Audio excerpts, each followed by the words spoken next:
Ukraine's defense forces over the past day struck Russia's control post, 6 manpower clusters, 2 logistics centers, 3 ammunition depots, and 6 electronic warfare stations. That's according to a morning update delivered by the General Staff of the Armed Forces on Facebook, Ukrinform reports.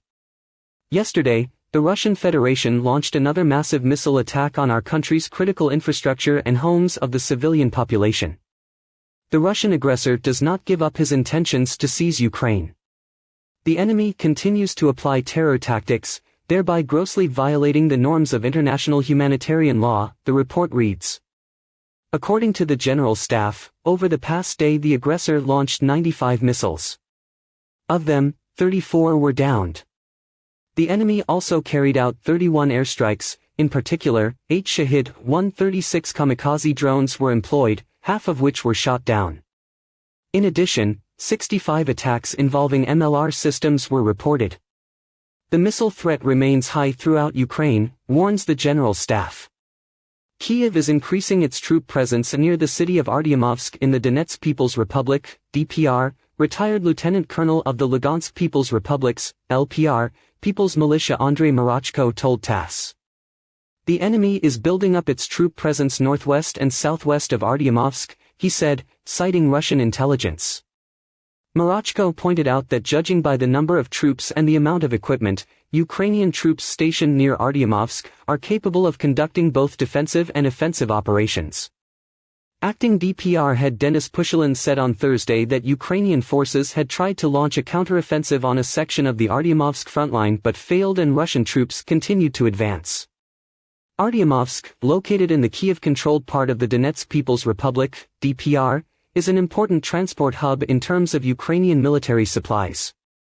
Heavy fighting is raging in the area. According to the latest reports, all the paved roads to the city have been cut off or taken under the fire control by Russian troops, while the spring season of muddy roads is impeding the delivery of ammunition and reserves to the entrenched Ukrainian forces. Private mercenary group Wagner appears to be taking a tactical pause. In Bakhmut, the U.S. think tank the Institute for the Study of War said in its daily update a short while ago. The ISW believes that Wagner is waiting for until enough reinforcements of conventional Russian troops have arrived before taking a backseat in the fierce battle, the most violent fight of the war. MC, ladies and gentlemen, as fighting in Bakhmut grows bloodier, one Ukrainian soldier is certain that members of Russia's Wagner group are using illegal substances. According to Newsweek, in an exclusive interview with the Kyiv Post, one Ukrainian armed forces member named Leshy felt that members of Russia's Wagner group are using illegal substances. Leshy described how Wagner group soldiers are digging trenches while under fire from Ukrainian troops. After the trench digger is killed, another takes his place. And they can do this for 3 days in a row. In my opinion, they're definitely taking some sort of drugs, because people in a normal psychological state wouldn't do that. Leshy doubts the Wagner Group soldiers are acting with clear minds, as he reported that some are wearing only t-shirts in frigid weather. They don't care about losses, Leshy said. Everything was covered with bodies. Frontlines in the Russia-Ukraine war that entered its second year on February 24 shifted to Bakhmut last fall, and Russian soldiers have mostly surrounded the city, with both sides suffering heavy losses.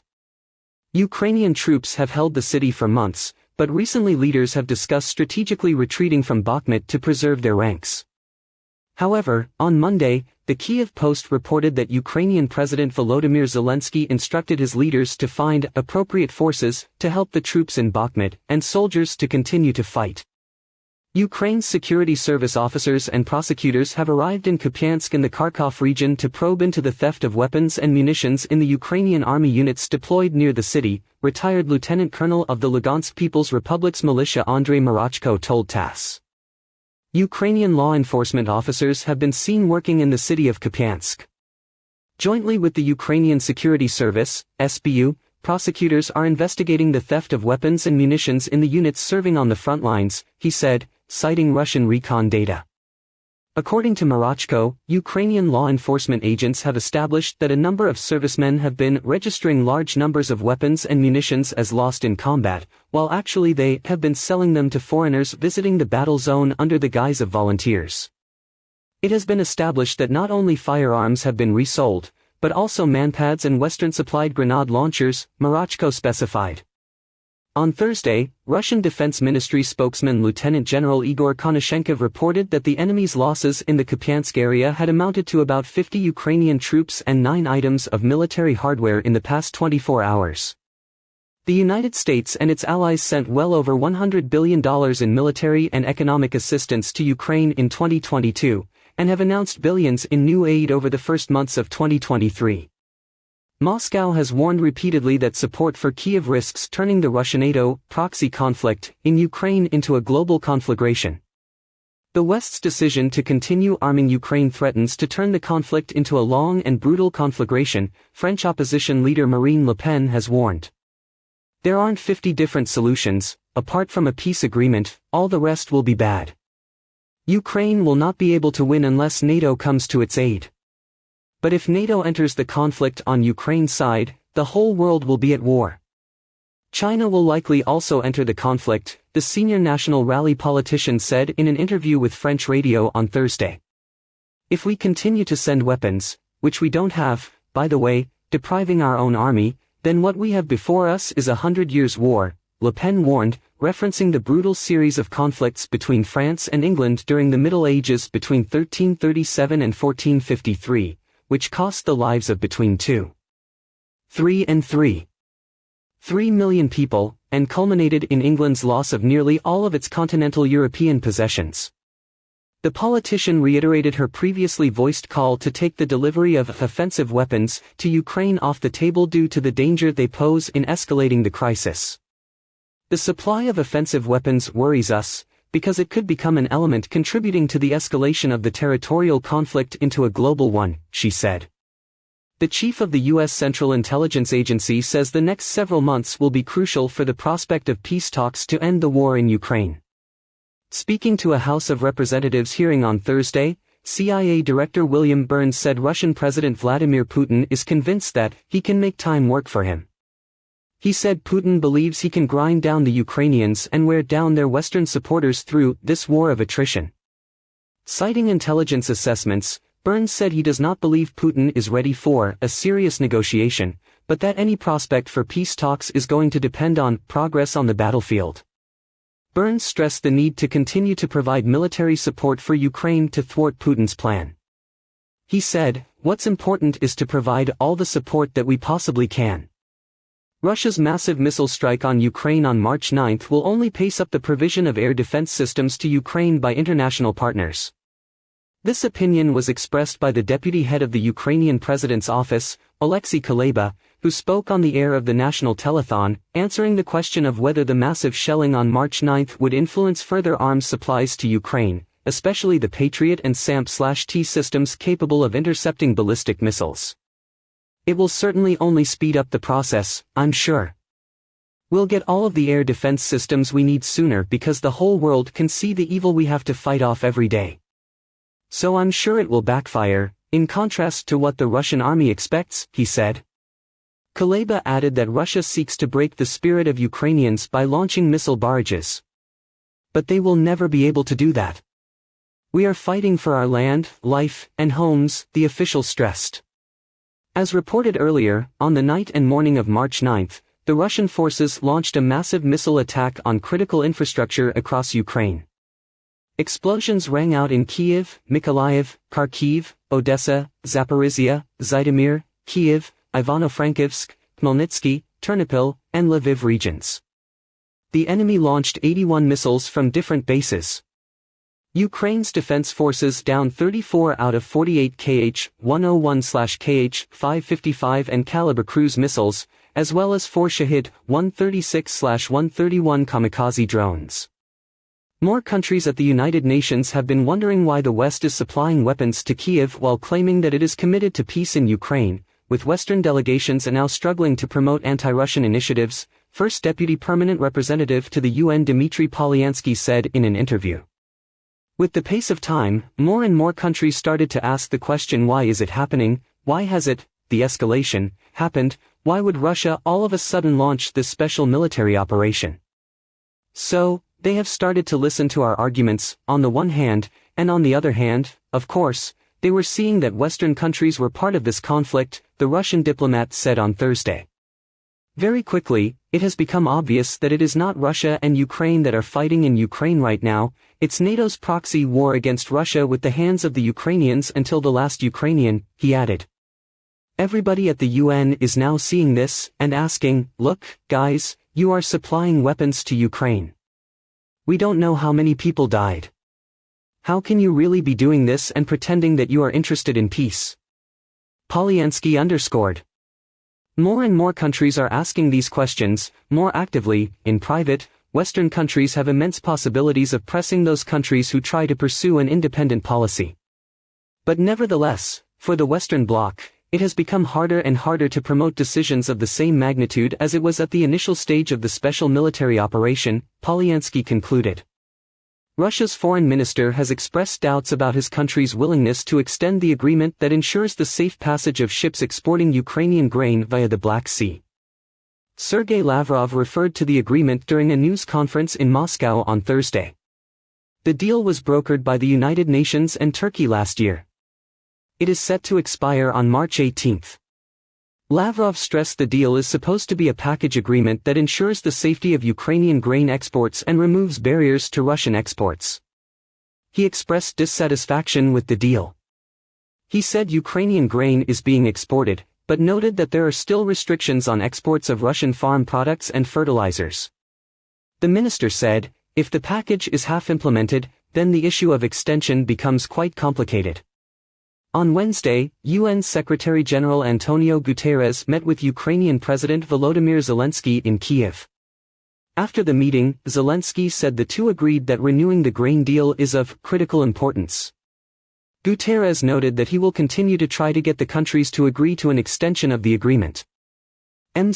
Ladies and gentlemen, India has said the expansion in permanent and non-permanent categories of the UN Security Council is absolutely essential to ensure that voices of developing countries and unrepresented regions find their due place at the world body's top organization. According to Republic World, Ambassador Ruchira Kamboj, India's permanent representative to the UN, also said the expansion of both categories is the only way to bring Security Council's decision-making dynamics in line with contemporary geopolitical realities. At the informal meeting of the plenary on the intergovernmental negotiations, Ambassador Ruchira Kamboj said that Security Council activities need to be better adapted to the development of the United Nations in many geographical areas. A Security Council where voices of developing countries and unrepresented regions, including Africa, Latin America and the vast majority of Asia and the Pacific, find their due place at the table, Kamboj said. She said to achieve this objective, an expansion of the 15-nation council in both categories of membership is absolutely essential. We all agree that the Security Council's size should be expanded in order to make it more legitimate and representative. She said the revised number of total council seats should be in the mid to upper 20s, no less than 26 seats, which allows for an adequate balance between representativeness, legitimacy, and effectiveness. The Council currently is composed of 5 permanent members, China, France, Russia, the UK, and the US, and 10 elected non-permanent members who serve 2-year terms. India completed its tenure as a non-permanent member of the Council in December last year. Kamboj added that the Council would be more transparent, efficient, and effective if its working methods were revised and updated. The methods would need to be adapted to the size and composition of a reformed council. The fundamental problem in the Security Council stems from its lack of representativeness, she said. Further, Kamboj said there are items on the agenda of the Security Council on which discussion has not taken place for more than 7 decades. We also underscore the need for a fair distribution of responsibilities between elected and permanent members. Selection of chairs of subsidiary bodies and distribution of penholderships must be open, transparent, based on exhaustive consultations, and with a more integrated perspective. This is one of the best ways to enhance the decision-making process, she said. At the meeting, Kamboj also affirmed the role of the Security Council and the General Assembly, as they are the only 2 official organs of the United Nations that can make a difference. The veto initiative, despite its noble objective, ended up removing the discretion and decision-making ability of the President of the General Assembly. Let us not forget the fact that we already had mechanisms in place, which enabled the membership of the General Assembly to decide on an emergency basis, to convene discussions or even act on issues that are stalemated in the Security Council, she said. In April last year, the UN General Assembly decided to automatically meet within 10 days, if the veto is used in the Security Council by one of its 5 permanent members. Following the adoption of the resolution on the veto initiative, the use of the veto in the Council by a permanent member now triggers a General Assembly meeting, where all UN members can scrutinize and comment on the veto. The decision came in the wake of Russia using its veto in the Council, the day after it invaded Ukraine in February last year. The KCNA news agency said on March 10, North Korean leader Kim Jong-un recently ordered the military to increase the deployment of drills to prevent and respond to a real war. Previously, Leader Kim participated in supervising a fire drill of North Korean forces. On March 9, South Korea's military said North Korea had fired a short-range ballistic missile off its west coast, adding that it was analyzing the possibility of the North launching multiple missiles simultaneously from same area. Photos released by North Korea's KCNA news agency show at least 6 missiles being launched at the same time. KCNA said the training unit fired an extremely powerful blow to the target in the sea, demonstrating its ability when facing real war. According to KCNA, Leader Kim stressed that the fire attack subunits should be strictly prepared to successfully carry out 2 strategic tasks, namely, war prevention and second, proactive warfare. By steadily intensifying various simulated exercises in preparation for real war. The Netherlands trade minister said a Chinese protest over the Dutch decision to impose restrictions on computer chip technology exports was understandable, but on Thursday said she expected diplomatic relations would remain good. Lee Schreemacher was speaking in Stockholm after the Netherlands said on Wednesday it would follow the EU.sin imposing stricter export rules. China's foreign ministry on Thursday said it opposed that decision. I saw the response. I think it's understandable. The Chinese have a big interest in this, Schreemacher said. The Hague's new rules are expected to keep ASML holding ASML, Europe's largest technology firm, from exporting more of its top machines to China, following a previous round of restrictions in place since 2019. The Dutch move puts the Netherlands in alignment with EU's goals of undermining China's ability to make its own cutting-edge chips and slowing its military advances. Chinese Foreign Ministry spokesperson Mao Ning said the Dutch rules would limit normal economic and trade exchanges between Chinese and Dutch companies. Schreemacher said China remains a top trading partner for both the Netherlands and Europe, with Europeans buying Chinese solar panels and China buying equipment including ASML machines, not all of which will be subject to restrictions. So I believe that this mutual dependence works to both our advantages, she said. The United States on Thursday imposed sanctions on 39 entities, including many based in the United Arab Emirates and Hong Kong, that Washington said facilitate Iran's access to the global financial system, describing them as a shadow banking network that moves billions of dollars. The U.S. Treasury Department in a statement said those targeted had granted companies previously slapped with Iran-related sanctions, such as Persian Gulf Petrochemical Industry Commercial Co. (PICPIC) and Trilliance Petrochemical Co. Ltd., access to the international financial system and helped them hide their trade with foreign customers. The latest U.S. move against Iran comes as efforts to revive the 2015 nuclear deal have stalled, while ties between the Islamic Republic and the West have become increasingly strained as Iranians keep up anti-government protests. Iran cultivates complex sanctions evasion networks where foreign buyers, exchange houses, and dozens of front companies cooperatively help sanctioned Iranian companies to continue to trade, said Deputy Treasury Secretary Wally Adeyemo. He said the new measures showed the U.S. commitment to enforcing sanctions and its ability to disrupt Iran's foreign financial networks, which it uses to launder funds. Iran's mission to the United Nations in New York did not immediately respond to a request for comment. Washington has also targeted Chinese companies over the export of Iran's petrochemicals as the prospects of reviving the nuclear pact have dimmed. Lu Pengyu, spokesman for China's embassy in Washington, said the U.S. actions had no basis in international law and were typical unilateral sanctions and illegal, long-arm jurisdiction that were detrimental to Chinese interests. We deplore and reject this move, he said, adding China had actively promoted peace talks and sought a political solution in Ukraine, while the United States has been fanning the flame and fueling the fight with more weaponry. Ladies and gentlemen, besides a deal on raw materials, European Union is trying to convince the United States to ease requirements that electric vehicles must be made in the USA to qualify for tax credits, as U.S. Treasury Department is due to set guidelines later this month. According to Reuters, Washington is providing tax credits of up to $7,500 for consumers buying electric vehicles, but only if final assembly and battery components amounting to at least half of the value are made in North America. At a meeting held in Stockholm on Thursday, European Commission Vice President Valdis Dombrovskis, who oversees EU trade policy, said discussions were continuing on these local content requirements and that the EU wanted to establish how battery components were defined. Is it only specific battery components or everything? And indeed that was a subject of discussion with Treasury Secretary Yellen last Thursday. So there the work is ongoing, he told a briefing in Stockholm before a ministerial meeting on trade. A further criteria for the tax credit is that a large share of critical materials comes from EU.'s Free Trade Agreement (FTA) partner, which the European Union is not. The United States and the European Union are nevertheless working towards a deal to make European minerals eligible for tax credits, a senior EU official said on Friday. The EU would be considered as having FTA equivalent status. Dombrovskis confirmed this, with an announcement expected to be made on Friday when U.S. President Joe Biden and Commission President Ursula von der Leyen meet. Dombrovskis said the European Union also wanted to create a critical raw materials club that would pool like-minded consuming and producing countries, as a counterbalance to China, which dominates processing of lithium and rare earths.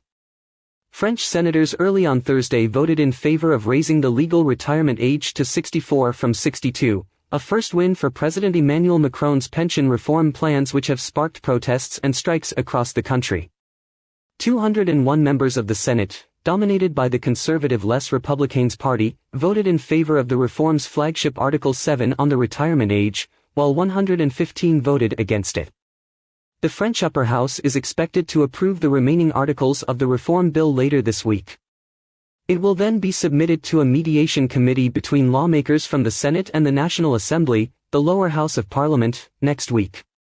The latter had not been able to discuss the Article 7 of the law during a 15-day-long tense debate marred by insults and jeers. The government is hoping the pension changes will be adopted by Parliament by the end of the month. But Macron lacks an outright majority in the National Assembly and will need to win over several dozen conservative lawmakers or use his constitutional powers to bypass Parliament. In their 50s and deciding there was more to life than work, Liz and Ian Woodbridge quit stressful jobs during the pandemic, part of a cohort of British early retirees now resisting a government call to return, despite rising living costs. For an array of reasons, including ill health, hundreds of thousands of older workers left their jobs during and after the societal disruptions of COVID-19, contributing to a chronic labor shortage that forecasters predict will drag on Britain's economic performance for years. The relative wealth of many of the early retirees poses a challenge for Finance Minister Jeremy Hunt, who has said Britain needs them to leave the golf course. Hunt is considering policies to encourage them back in the UK's March 15 budget. But with no mortgage to pay, and enjoying a new lifestyle in the English countryside, both Liz, a 58-year-old former tech marketing executive, and Ian, a 57-year-old ex-fund manager, have spurned consultancy offers from their old employers. "Nothing would ever entice me to go back to any kind of work," said Liz, who tried a temporary job invigilating exams at a local school but soon resented the intrusion into her time. Double-digit inflation has increased their day-to-day costs, but not enough to change their minds, Ian said. For the government, the shrinking labor force is a headache that reduces economic capacity and fans wage demands and inflation. It comes at a time when Britain's growth is also held back by Brexit-related trade and investment disruption. Britain is the only one of the world's 7 largest advanced economies to still be smaller than it was before the pandemic, and economists see a link to the smaller workforce. Since the final quarter of 2019, Britain has lost 408,000 people aged 16 to 64 from the workforce, according to the Office of National Statistics. Of those, 313,000 were over 50. Even with the surge in the cost of living, the number of people aged 50 to 64 in the labor force has risen by just 68,000 since its low point in mid-2022. The exodus of older workers has no equivalent in other advanced economies. The employment rate for workers aged 55 to 64 has fallen more than in any other advanced economy, according to figures from the Organization for Economic Cooperation and Development, OECD. The Bank of England forecast last month that Britain's overall labour force participation rate would remain below its pre-pandemic level for the foreseeable future. 3U. Senators blasted the Treasury Department on Thursday for its failure to act more swiftly to counter climate risks, and urged Secretary Janet Yellen to appoint a new climate counselor to lead the effort. In a letter to Yellen viewed by Reuters, Democratic Senators Elizabeth Warren, Sheldon Whitehouse and Edward Markey criticized the work done by John Morton, Yellen's first climate counselor. Morton stepped down in December and returned to the private sector. The senators said nearly 2 years had passed since Treasury created a climate hub and named Morton to coordinate its strategies, but the results have been disappointing. Yellen has not yet named a replacement for Morton, although Treasury has dozens of people working on climate-related issues, including some in key senior positions.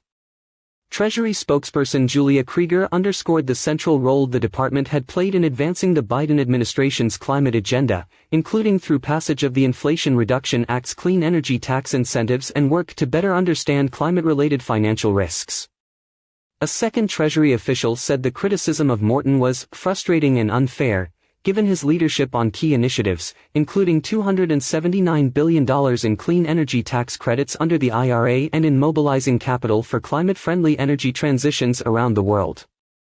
In their letter, the senators also faulted Treasury's leadership of climate efforts by the Financial Stability Oversight Council, which identified climate change as an emerging and increasing threat to U.S. financial stability, in October 2021. The second Treasury official, who was not authorized to speak publicly, said the independent agencies grouped under FSOC were taking action, but those steps followed prescribed processes. No Treasury climate counselor could speed up that work since the agencies were independent, the official said. Craftsmen in Mosul's Al-Khawazin neighborhood spend hours creating a special clay paste to make ovens, which they say dates back thousands of years. The clay ovens, known as tannour, are used to bake traditional bread and in which many in Iraq still use to cook popular dishes such as meat and fish. Craftsmen and bakers say while steel ovens operated by fuel are more widespread, their clients still prefer clay ovens that give the bread a special taste. Khaled Al-Khawaz, a 50-year-old craftsman, says he has been working in this job for decades and inherited it from his father and grandfather. He usually makes 3 or 4 ovens per day in his workshop at Mosul's Old City, and sometimes more if he has bigger orders. In a local bakery, bakers make the popular tandoor bread in the clay oven.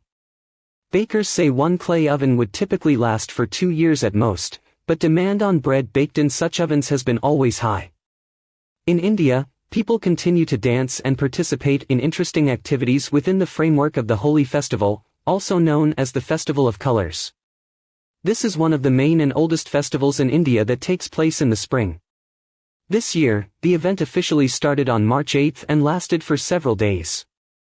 Footage taken on March 9, the second day of the festival, shows that tens of thousands of devotees, regardless of caste, gathered at the Dauji temple, near the city of Mathura, northern India, to participate in the game called Haranga. Under the background of folk music and colored powder sprayed everywhere, women tore men's clothes and beat them. The festival also attracts a large number of foreign tourists. A tourist named Ayushi shared, "This is the first time I have witnessed this scene. I like the way people play with each other with playfulness." Celebrated on the full moon day of the Hindu month of Falgun, Holi marks the end of winter and the beginning of spring in the hope of a bountiful harvest. This festival also celebrates the victory of good over evil. A pair of rare tropical plants over 3 meters tall which give off a stench of rotting flesh and are known in Dutch as a penis plants flowered for the first time in the Netherlands. The first of the plants, whose Dutch name comes from its Latin name Amorphophallus gigas, began flowering for visitors to the Botanic Gardens in Leiden on February 27 with the second following on March 3.